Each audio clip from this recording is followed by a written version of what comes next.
Louisville is starting to see and feel the widespread impact of LMPD losing hundreds of officers. The department's down about a quarter of the force. Tonight, WDRB's Breon Martin shows us the many ways it's impacting public safety and public service. Breon? Gil Hayden, from solving crimes to working community events, LMPD says it simply doesn't have the staff to keep up.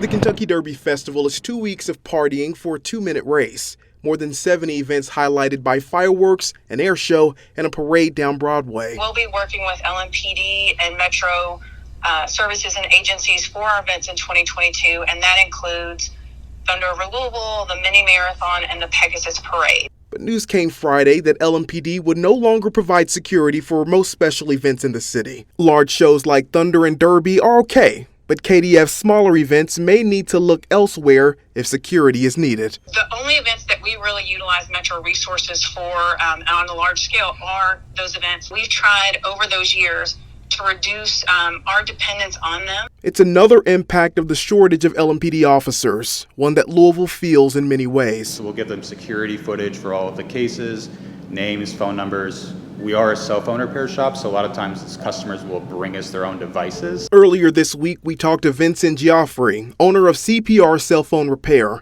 He says he caught crooks on camera in his store at least 5 times. But because of LMPD's shrinking force, they've not been caught, and it's cost him at least $40,000. I can understand that and respect that from being short-staffed here sometimes as well. I know that we're not the only ones, and that's what's frustrating, is when people aren't caught, these types of things continue. For many years, LMPD officers guided traffic around Cardinal Stadium for football games. No longer. U of L officials say they're working to hire private security.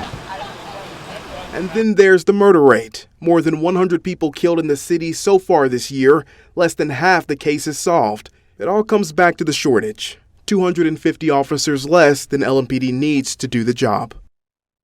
And this shortage isn't going away anytime soon as LMPD struggles to recruit and more officers leave the force.